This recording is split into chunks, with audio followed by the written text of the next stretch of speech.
Mucho se ha dicho sobre el futuro del cine. Unos lloran ante el fiambre de aquello que lleva muerto desde hace muchas décadas. Otros siguen fantaseando con el sueño de aquel terremoto que incluso debía remover la esencia. También hay quienes idealizan las anheladas posibilidades del devenir. En medio de cánticos, alabanzas e incontrolables sollozos, ¿podemos predecir un futuro de oscura decadencia o, por el contrario, una nueva era dorada? Para poder hacernos una idea de la situación del cine que podría surgir en el futuro, primero es necesario hacer un poco de repaso de dónde venimos y la situación en la que nos encontramos actualmente. Aunque parece que esta hegemonía hollywoodiense ha sido eterna, el panorama no ha estado siempre configurado de la misma forma. No hace falta tampoco que nos vayamos a los hermanos Lumière o al cine mudo para encontrarnos con una amplia variedad de producciones locales que, aunque no tuvo lugar en todo el mundo, dada la inexistencia en muchos países, sí que configuraba diferentes núcleos con sus propias particularidades. No se trataba de algo cerrado, habiendo traspases de unos a otros, tanto de ideas como en algunos casos de personas. Aunque ya en esta temprana etapa, el cine norteamericano contaba con una presencia importante y privilegiada. Pero de esa creación particular, poco a poco hubo un mayor interés en la exportación del cine norteamericano al resto del mundo. Esta promoción fue activa y promovida sobre todo a través de la Motion Picture Association, brazo político y lobby de las mayors hollywoodienses, la cual no solo promovió sus intereses dentro del país de origen, sino que a través de las sucursales repartidas en todo el mundo lo hicieron en los demás países. Llegados aquí, es necesario puntualizar el motivo que llevó a este gran afán de que las películas producidas en Estados Unidos fueran proyectadas en todo el mundo, pues a pesar de la gran importancia que tiene como producto cultural y de extendedor de influencias, no va del todo por ahí los tiros. Hallar el punto principal que más nos interesa aquí es mucho más fácil que buscar entre complicadas conspiraciones para dominar el resto a través del medio audiovisual. Se trata de algo muy propio de este país en concreto, núcleo de su ideario, siempre tan pragmático, los beneficios que podría conllevar. Para ello, los métodos fueron múltiples, y no ha importado con quiénes se tuviera que negociar. Los representantes de la MPA se codearon con los máximos representantes políticos de cada país donde tenían los intereses puestos, ya fueran dictadores, oligarcas o presidentes democráticos, ya fuera a través de negociaciones de despacho, fiestas o técnicas de presión política. Favorecieron su cine frente al local, muchas veces frenando el desarrollo de un cine propio o incluso acabando con el existente. Cualquier intento de un país para proteger la propia industria era condenado por esta asociación. Con ello se consiguió que en la mayoría de los países del mundo la taquilla fuera norteamericana, con proporciones que podían ir de más de un 80% de este frente a un 20% o menos del nacional, por ejemplo. Pero algo ha cambiado en este proceso. Hasta el momento, estas películas eran trabajadas de cara al público estadounidense para luego ser exportadas. De ahí el típico comentario que se suele hacer sobre la obsesión malsana que tienen alienígenas y plagas con los pobres. Así, de forma más bien involuntaria, se exportaba una forma de ver el mundo, unos valores que de una u otra forma fueron tomados por naturales o como mínimo no cuestionados en cuanto a una alteridad ajena a la propia. Pero dejadme insistir otra vez. Esto se trata en gran parte de un efecto colateral a la prioridad principal, por el cual además ha aparecido el cambio que estamos viviendo. Pero antes, continuemos con la historia. Dejando atrás la importancia del cine americano de los 70 y 80, que marcaron un hito distinto a la ya superada primera era dorada, los 90 tuvieron una singular importancia. Nos encontramos en un momento en el que la maduración de las tendencias cinematográficas, en especial en la vertiente que venimos analizando aquí, se juntaba en un momento único de la historia contemporánea. La hegemonía incontestable de Estados Unidos, vencedora de la Guerra Fría, quien se creía propietaria del destino de los demás, el fin de la historia según Fukuyama. Pero, a diferencia de lo que se creía, con la llegada del nuevo milenio, ese imperio incuestionable se encontró con la aparición de nuevas fuerzas de poder. Núcleos que habían superado sus crisis y empezaban a aprovechar su capacidad, sobre todo en capital humano, jóvenes en un mercado por explotar. Esa fácil dualidad entre capitalismo y comunismo, para Washington buenos y malos, no tendría lugar en esta incipiente era que es la nuestra. ¿Qué tiene que ver esta parte de la historia con el desarrollo del cine? mucho.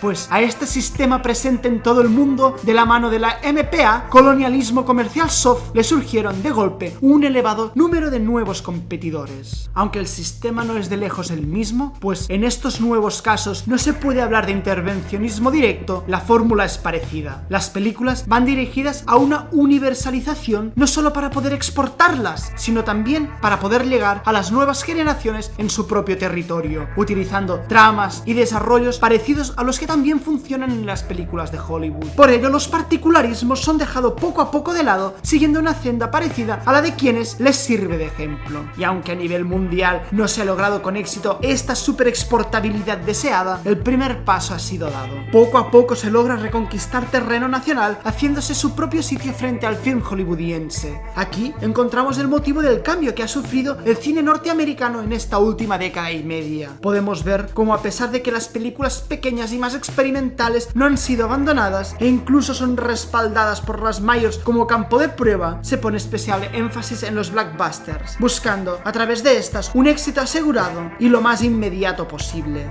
Blockbusters que además han perdido los particularismos frente a una necesidad de universalizarse para adaptarse al gusto y mentalidad del mayor número posible de espectadores. Aunque no se pueda hablar de decadencia, pues no se está yendo a menos, sí que Europa se encuentra en cierto estancamiento al ser eclipsada tanto por Estados Unidos como por los países emergentes. Después de siglos siendo la luz en el mundo, núcleo de toda arte importante, partir de toda fundamentación metafísica de lo que es la obra, actualmente ha perdido ese estatus. Sus propuestas quedan encerradas en un pequeño mercado, el cual se ha querido desmarcar desde siempre de su supuesto fin mercantilista, situando parte de su producción como algo elitista cuando no es no. Incapaz de penetrar en las mayorías, se ve cada vez más encarcelado a sus pequeños mercados interiores y nacionales, con poca presencia incluso en las carteleras de sus vecinos y a los cada vez menos influyentes festivales de cine, multiplicados en número por todo el mundo, pero cada vez más carentes de valor real. Propuestas más personales, buscando un derecho autoral, expresiones de un lugar concreto, muchas veces más cercano al arte y ensayo, o la propuesta filosófica que a generar dinero. Otro aspecto presente que debe ser listado se encuentra dentro del propio ámbito creativo del que forma parte esta disciplina artística, pues dentro del mundo audiovisual se enfrentan nuevos competidores. El formato serie ha perdido las connotaciones negativas que en otro tiempo ostentaba, lo que, sumado al cambio de circunstancias, al verse liberado del yugo que le ataba al fenómeno televisivo, contribuye a ampliar su potencial. Campo aún por explotar, se ha convertido en una fuga de talentos, pues grandes nombres han pasado de la gran pantalla a la pequeña.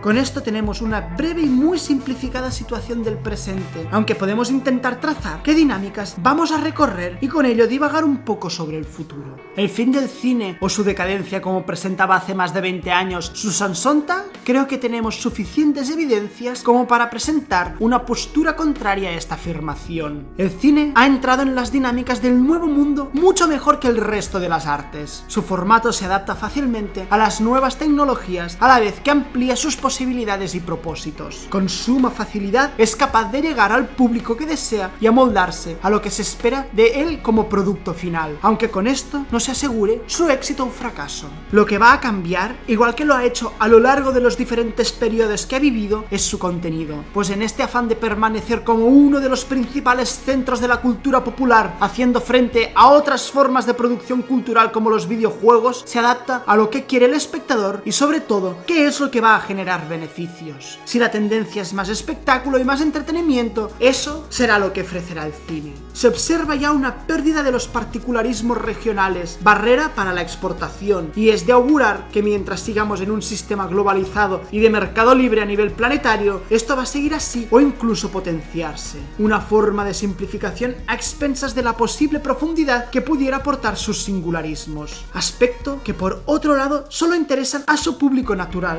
a los que disfrutan del cine como expresión y a cuatro entendidos. Aunque así se puede afirmar que no es el fin del séptimo arte. Posiblemente las fronteras entre el cine más comercial y el resto de las propuestas se vayan a hacer mucho más fuertes, con una presencia cada vez mayor de la primera. No habrá oscuridad mientras haya un posible beneficio, aunque sí se podría entrar en un tiempo de fórmulas y técnicas concretas, las cuales pondrían la rentabilidad como máxima, dejando muchos de los otros aspectos posibles en una posición secundaria secundaria o marginal. Si esto fuera así, las propuestas más artísticas o autorales podrían ir quedando más y más relegadas a un mercado elitizado, mero nicho poco valorado.